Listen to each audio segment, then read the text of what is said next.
La première fois qu'on s'était vu, je vous avais parlé de prendre possession du territoire que Dieu t'a donné. Et je veux croire que chacun de vous a commencé à prendre possession de ce que Dieu lui a donné comme territoire. Et qu'est-ce que ça veut dire? Ça veut dire simplement que le Seigneur ne t'a pas créé au hasard et il ne t'a pas donné l'occasion de vivre pour que si on te pousse à gauche, tu vas à gauche. Si on te pousse à droite, tu vas à droite. Si le vent souffle, tu tombes du côté où va le vent. Et si le vent change de direction, tu tombes aussi de l'autre côté. C'est ça. C'est plutôt là où Dieu t'a installé. Tu prends possession de cet endroit. Là où Dieu t'a révélé que c'est pour toi, tu prends possession de cet endroit. Aujourd'hui, je veux vous parler de élargir l'espace de ta tente. Si tu as pris possession de ton territoire, aujourd'hui, quand on finit, tu dois commencer à agrandir ta tente, à agrandir ta maison, à agrandir ton activité, à faire prospérer tes enfants, à faire prospérer ton mari, à faire prospérer ta femme. C'est ça, c'est de ça que nous allons parler. Élargis l'espace de ta tente. Ok? Et nous allons lire Ésaïe chapitre 54, du verset 2 au verset 3.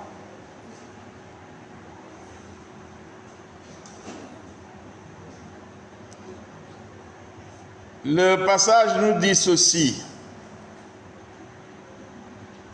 élargis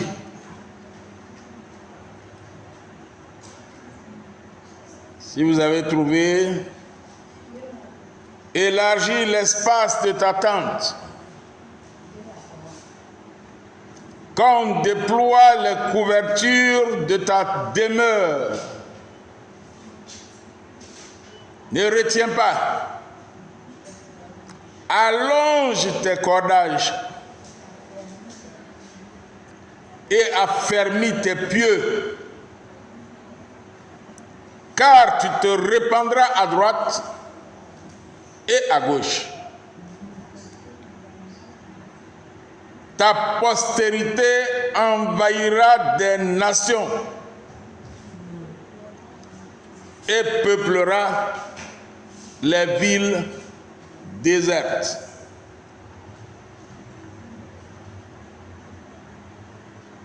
Nous allons étudier donc le message qui est contenu dans ce passage en 2 points. Et les 2 points sont simples.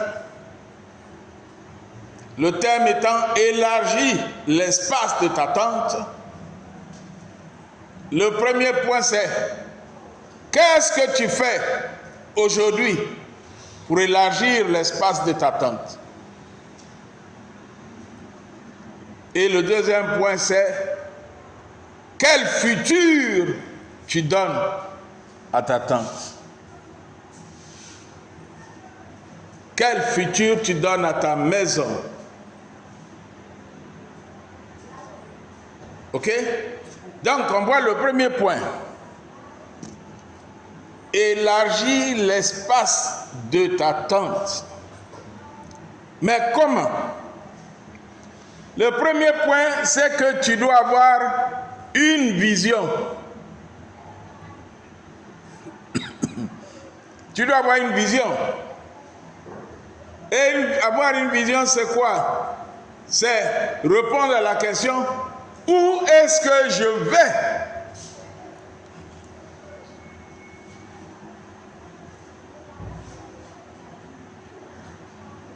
Si tu te lèves le matin, tu ne sais pas où tu vas, c'est que tu vas laisser, tu rencontres un ami sur la route, il te dit bonjour, il dit je m'en vais dans le caniveau là-bas, tu vas le suivre pour aller dans le caniveau. Si tu rencontres un autre, tu dis demain, mon cher ami, il y a longtemps, hein, et lui il a envie de bavarder, tu vas rester là, tu vas bavarder avec lui. Et puis tu rencontres un autre, il dit mon cher, il y a longtemps, on ne s'est pas vu, allons au bistrot. Tu vas aller au bistrot, tu vas boire avec lui. Et puis tu rencontres un autre, il dit mon cher, j'ai gagné un peu d'argent ces temps-ci là. Allons au maquis, il y a quelqu'un qui vend cabri, soupe de cabri. Et puis tu vas le suivre. Et donc, du matin au soir, tu as rempli ta journée. Mais tu as rempli ta journée en fonction de ce que chacune de ces personnes que tu as rencontrées t'amène à faire. Or, si tu as une vision, toi-même, quand tu sors de chez toi le matin, là, tu t'es fixé un objectif. Tu sais qu'aujourd'hui, là, je dois pouvoir gagner un peu d'argent pour m'occuper de ma famille. Aujourd'hui, le peu d'argent que j'ai gagné hier, je vais aller acheter quelques briques pour mettre sur mon terrain. Aujourd'hui, je veux préparer un avenir heureux pour mes enfants. C'est ça. Je vais où? Je vis pourquoi? Et donc, si tu as une vision, tu ne vas pas te laisser balloter par n'importe qui. Non. Tu sais ce que tu veux faire de ta vie. Tu vas à l'école, tu as des amis qui, eux, ils sont cabris morts. Mais toi, tu veux réussir. Moi, j'ai rencontré une jeune fille qui voulait absolument réussir dans ses études, qui voulait avoir un avenir glorieux et qui a perdu son père. Personne pour s'occuper d'elle. Mais elle s'est battue. Allez trouver un directeur d'école. Et le directeur d'école lui a donné une possibilité de continuer ses études.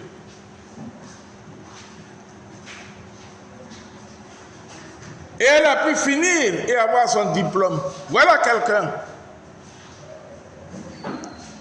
qui n'a pas voulu que les circonstances de la vie déterminent son avenir, mais qui a une vision.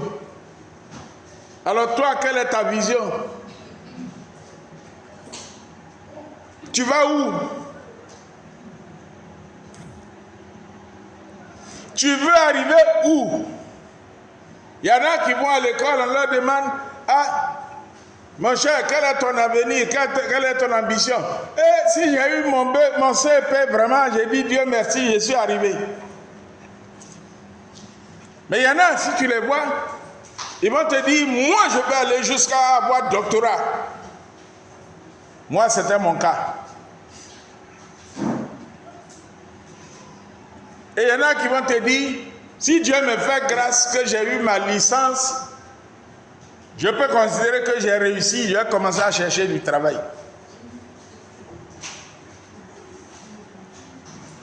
Moi, j'avais voulu aller faire papier jusqu'à arriver à son sommet où il n'y a plus rien après. Et Dieu m'a aidé. Et je suis allé jusqu'à avoir mon doctorat. Et toi, quelle est la vision que tu t'es donnée pour la vie? Tout le monde ne peut pas avoir un doctorat. Mais je connais le cas d'un monsieur qui prend sa mobilette pour acheter du pain dans une boulangerie. Monsieur Mamadou. Il n'est pas en Côte d'Ivoire, il est, je crois, au Mali. Et chaque fois qu'il venait acheter le pain pour aller vendre et donner dans les boutiques, il a dit un jour aux gens qui travaillent dans la boulangerie, un jour,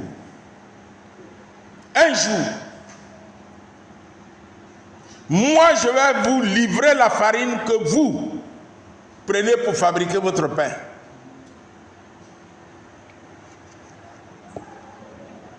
Aujourd'hui, le monsieur a un moulin. Et il est devenu milliardaire dans son pays. Il avait une vision. Il était monsieur mobilette, vendeur de pain.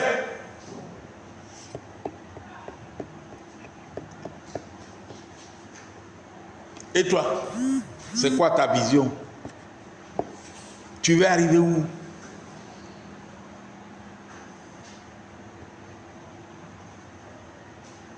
Je vois dans le quartier de la Palmeraie ici,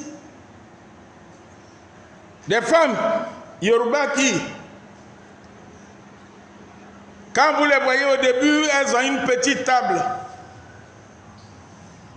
Puis elles mettent des petites marchandises dessus.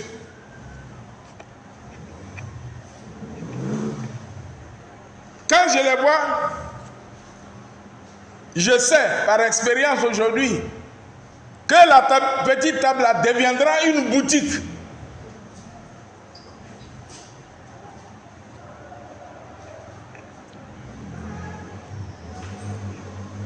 Et petite table là, dans 2 ans, c'est devenu une boutique. Elle a mis sa marchandise dedans. Dans 4 ans, c'est devenu boutique avec beaucoup de tables dehors. Et il y a les marchandises dessus. Et je comprends que la vision de la femme Yoruba, ce n'est pas d'avoir une boutique, ce n'est pas d'avoir une table jusqu'à la fin de sa vie. C'est d'atteindre sa vision. C'est d'avoir aussi une boutique bien remplie et qu'elle soit obligée d'agrandir sa boutique ou de mettre des tables dehors. Et chaque matin, elle sort sa marchandise dehors, sur les tables, et les autres marchandises sont dans le magasin. Elle a agrandi l'espace de sa tente.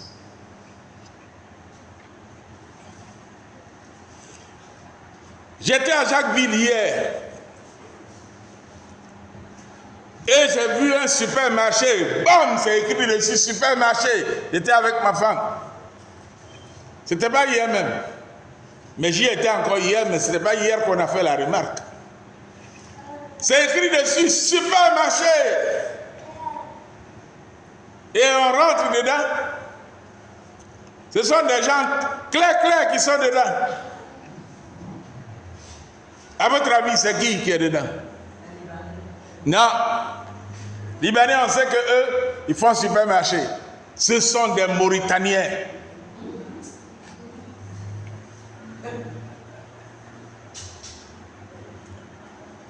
Ce sont des Mauritaniens.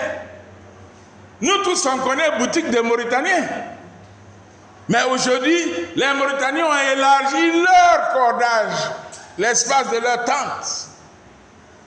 Et Mauritanien se dit aujourd'hui, je ne dois pas rester petite boutique du quartier. Et Mauritaniens partent de petites boutiques de quartier. Aujourd'hui, ils font quoi? Supermarché. Il y en a un dans le quartier ici aussi. Et toi? Où veux-tu arriver? Quelle est ta vision? Enfant de Dieu, dans la bouche ou dans la réalité?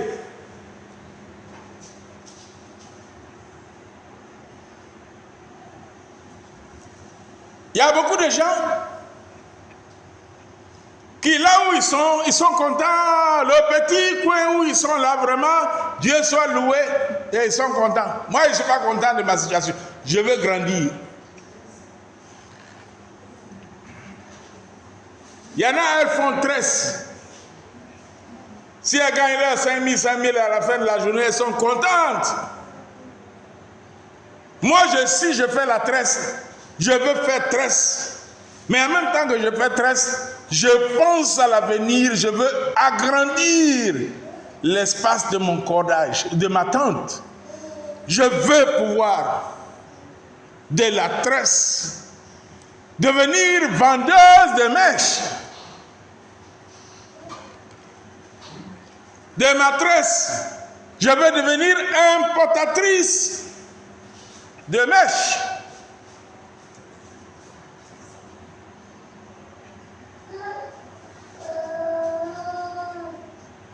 Mais si tu es content de ta situation, le Seigneur ne va pas venir lui-même te soulever et puis aller fabriquer un supermarché pour te donner. Quelle est ta vision? Et si tu as une vision, tu prends ta vision, tu dis à Dieu, Seigneur, voici où je veux arriver. Tu sais que j'ai besoin de ça pour continuer de glorifier ton nom.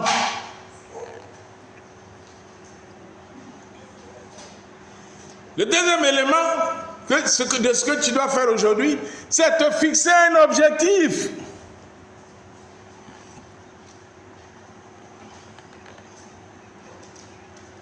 Tu as une vision, mais tu te fixes un objectif. Cette année, si tu as par exemple ouvert une boutique, une table, c'est avec ça que tu fais ton commerce. Tu dis à Dieu, c'est mon territoire. Merci de me l'avoir donné. Mais cette année, je veux avoir 2 tables.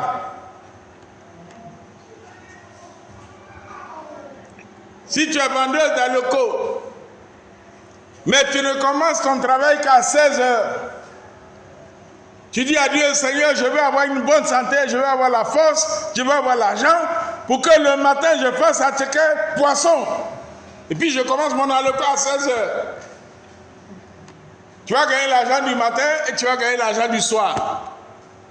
Tu auras élargi l'espace de ta tente. Et puis, l'année prochaine, Seigneur, je veux que mon petit point de locaux là devienne un petit restaurant, un petit maquis.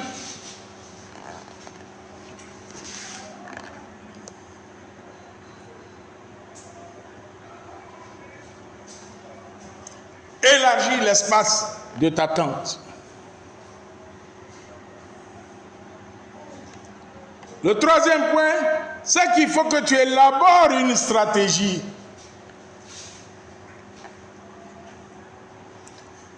Et dans le passage qu'on a lu, il est dit, il faut allonger ton cordage. Les tentes là, c'est avec des cordes. Comme on stabilise les tentes. Et il y a les pieux où on attache la corde. Et donc il est dit, enfermez les pieux. C'est comme de grosses pointes qu'on pique dans le sol, puis on attache la corde dessus. Si tu as fait ça, dans ta tête là, j'ai allongé ma tente. Ça veut dire quoi? Que prochaine étape, je vais maintenant couvrir Donc, je dois établir des stratégies qui vont me permettre de réaliser la vision.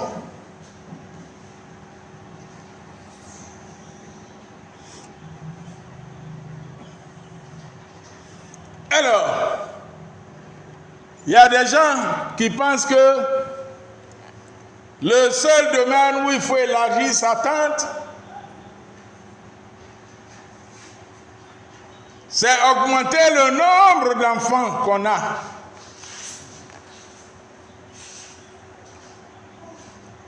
Donc aujourd'hui, ils ont un enfant et ils font leur calcul. Et l'année prochaine ou dans 2 ans, il faut que je fasse encore enfant. Et puis l'année d'après, il faut que je fasse encore enfant. C'est dans ce domaine seulement ils augmentent le nombre de la taille de leur tente.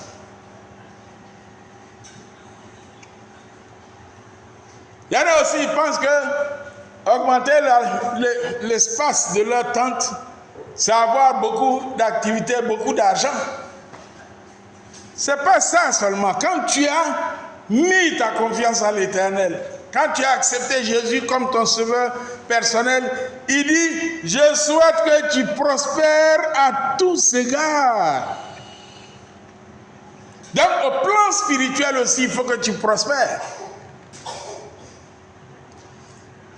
Si l'année passée, tu as lu 1/4 de la Bible, cette année, tu dois te dire, il faut que je lise la moitié de la Bible. Et l'année prochaine, il faut que je lise toute la Bible. Que je connaisse la parole de Dieu. Et si l'année passée, tu as amené une seule personne au Seigneur, mais là aussi, il faut accroître. Il faut augmenter l'espace de ta tente. Tu as amené une seule personne à Dieu l'année dernière, tu écris et le nom de la personne, et le mois et l'année dans ton petit carnet. Et tu te fixes comme objectif, cette année, il faut que je double ou que je triple le nombre de personnes que j'amène à Jésus-Christ. Si tu as rendu les gens heureux cette année, par les dons que tu as faits, il faut que tu te dises, cette année, j'ai rendu l'année passée 10 personnes heureuses. Cette année, il faut que je rende 20 personnes, 30 personnes heureuses. C'est ça. Tu élargis l'espace de ta tente. Ce n'est pas dans un domaine seulement. C'est de manière holistique, c'est-à-dire dans tous les domaines de ta vie. Si l'année passée, tu vivais dans chambre-salon avec tes parents, ou bien on commence par entrer coucher, tu vivais dans entrer coucher avec tes enfants, mais tu réfléchis à quelle stratégie pour que tu passes à une chambre-salon.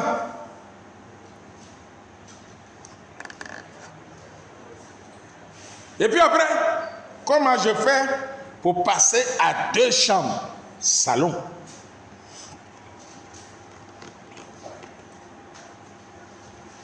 Et puis après, mais pourquoi je dois toujours louer maison de quelqu'un? Pourquoi ne pas avoir moi-même ma maison? Tu auras élargi l'espace de ta tente.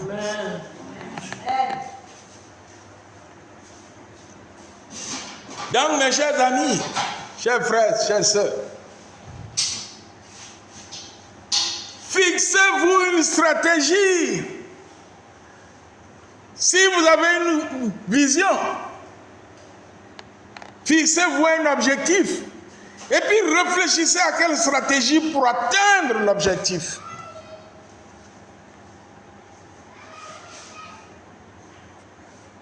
Et stratégie, c'est simplement comment je vais faire pour pouvoir atteindre l'objectif que je me suis fixé.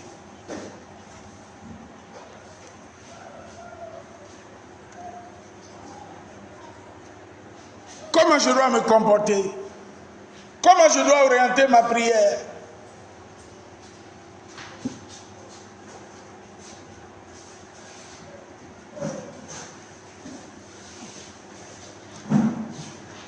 Et quand tu le fais, et que tu le fais honnêtement, que tu fais confiance à l'Éternel, l'Éternel Dieu a aplani les sentiers.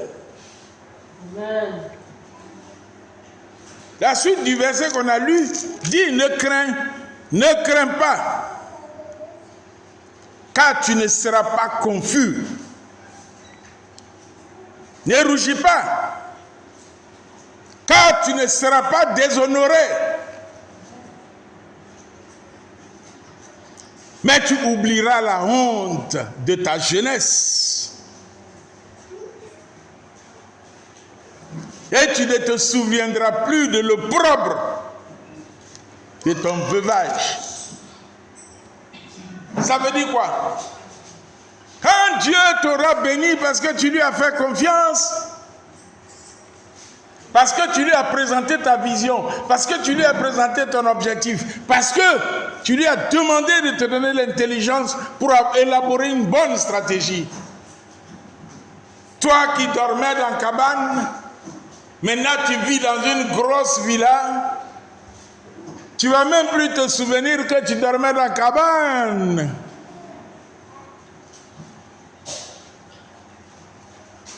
Parce que tu es resté fidèle à Dieu comme Marie en son temps. Tu es resté fidèle à Dieu. Mais tu vis dans la cabane. Tes parents n'ont pas les moyens de vivre dans la cabane. Et puis un jour, c'est un milliardaire qui te voit, il dit, toi là tu seras ma femme. Et c'est toi que je veux épouser. Et il t'épouse, et puis voilà. Il dit non, je ne peux pas venir voir ma belle famille et dire que c'est ma belle famille qui habite dans une petite cabane là. Je vous prends une villa pour tes parents. C'est possible ou bien c'est pas possible, mes chers amis? C'est possible ou bien c'est pas possible? Est-ce que Dieu est capable de faire ça ou bien il n'est pas capable de le faire? S'il est capable de le faire, alors pourquoi ce ne sera pas pour toi? Ce n'est pas pour les autres seulement.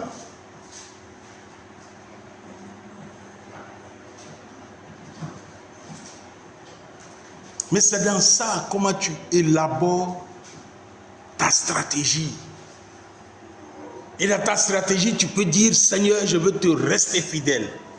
Je veux te rester obéissante. Je veux te rester obéissant. Je connais un monsieur qui est l'ami de ma femme, ami de longue date. Et le monsieur, le Seigneur lui a fait grâce. Il est marié à une femme. Parce que lui, il a eu des problèmes dans ses affaires. Et sa femme, elle fait face à toutes leurs préoccupations. Oui. En attendant qu'il puisse démarrer aussi ses activités. Si c'est arrivé à celui-là, pourquoi pas à toi? Pourquoi ça ne t'arrivera pas?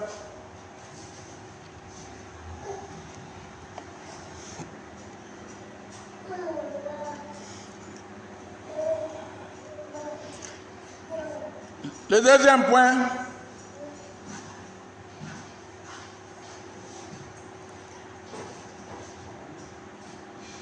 qu'est-ce que tu fais pour élargir l'espace de ta tente dans le futur? Pourquoi est-ce que tu dois élargir l'espace de ta tente dans le futur?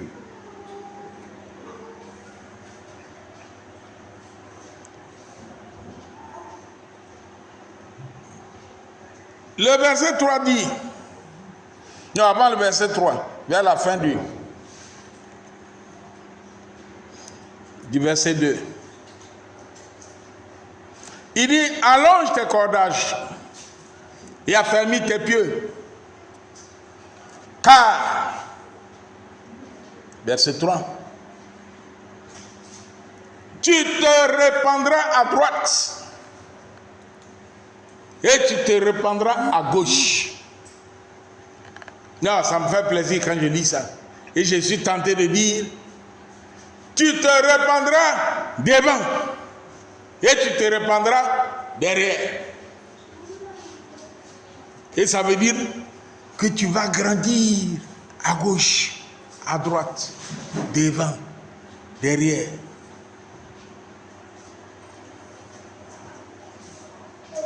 Il y en a qui vont dire, moi si j'ai grandi un peu, ça me va. Moi, je ne cherche pas à grandir un peu devant. Je serai heureux de grandir devant, derrière, à gauche, à droite. Et toi?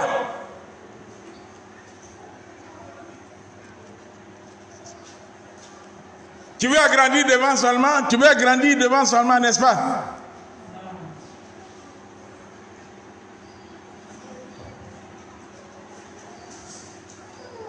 Donc, si c'est non, comme madame vient de le dire, ne laisse rien t'échapper.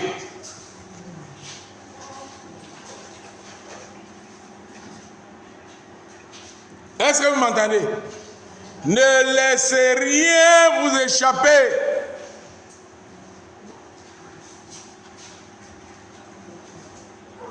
On vient te proposer un poste. Rentre dans ta maison, parle à Dieu. Seigneur me propose un poste, je fais quoi? Si tu as l'habitude de parler avec Dieu, il va te répondre. Et il va te dire ce qu'il faut faire. Le roi David, quand il devait aller en guerre, il demandait à Dieu, dois-je aller? Et quand Dieu lui dit de ne pas aller, il ne va pas. Mais quand Dieu lui dit va, il va et il a la victoire.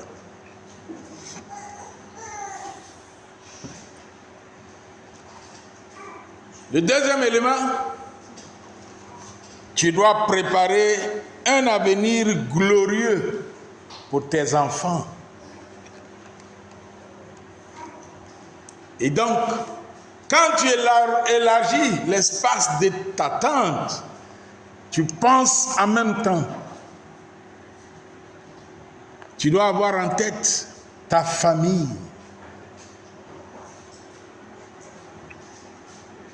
Je fais ce que j'ai à faire et je fais le maximum que je peux faire pour que ma famille soit heureuse demain. Il y a beaucoup de jeunes gens dans la ville aujourd'hui. Vous les rencontrez, ils ont arrêté les études. Comme je suis du milieu, je demande, mais pourquoi tu as arrêté? Il dit oui, depuis que j'ai perdu mon père, il n'y a plus personne pour s'occuper de moi. Depuis que j'ai perdu ma mère, depuis que mon oncle qui s'occupait de moi est décédé, il n'y a plus personne pour m'aider. Il n'y a plus personne pour payer mes études. Alors, quelle stratégie tu mets en place pour que tes enfants soient heureux demain? Que tu sois là, que tu ne sois pas là.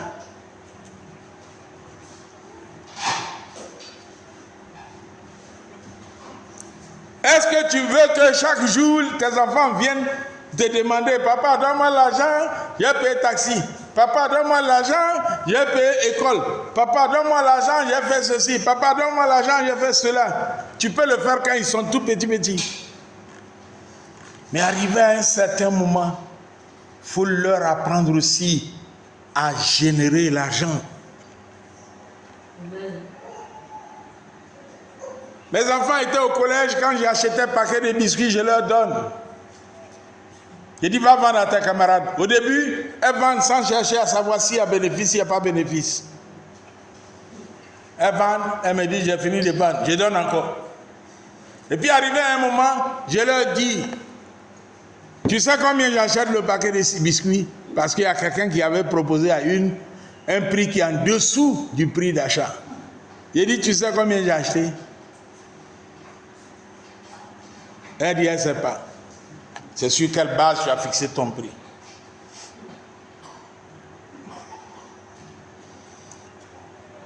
J'ai dit, arrange-toi pour ne pas vendre en dessous du prix auquel on a acheté. Et puis à un autre moment, j'ai lui dit, il faut que tu apprennes maintenant à avoir un petit bénéfice. À l'école, ils ont vendu bonbons, ils ont vendu biscuits.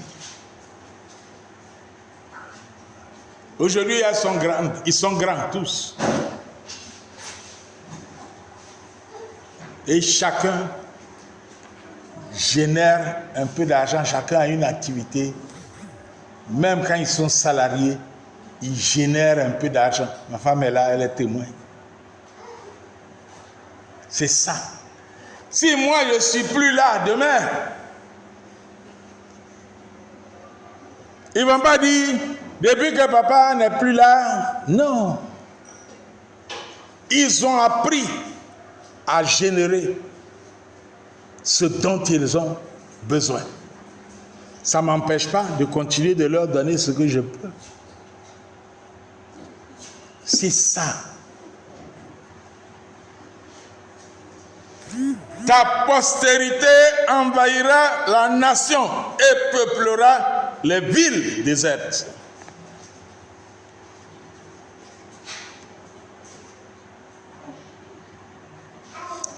Chers frères et sœurs, je vais m'arrêter là. Agrandis l'espace de ta tente. Si jusqu'alors tu n'avais pas pensé agrandir l'espace de ta tente, Ésaïe 54, verset 2 au verset 3, te dit, ne reste pas toi-même là où tu es là. Dieu ne t'a pas créé pour que tu restes là-bas. Il faut commencer à agrandir ta tente. Si tu travailles quelque part, que tu es salarié, comporte-toi bien. Tellement bien pour que ton patron soit obligé d'augmenter ton salaire.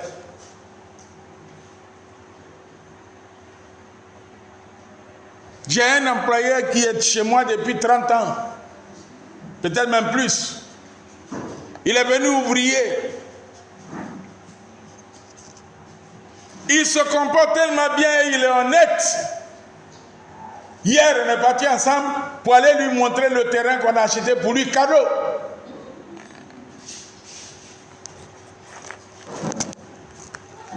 Son comportement fait qu'il a un terrain, il n'a pas sorti 5 francs. Il a agrandi l'espace de sa tente sans avoir volé son patron. Et Dieu continuera de le bénir. Et je souhaite que le Seigneur vous bénisse et qu'il vous aide à agrandir l'espace de votre tente. Nous allons prier.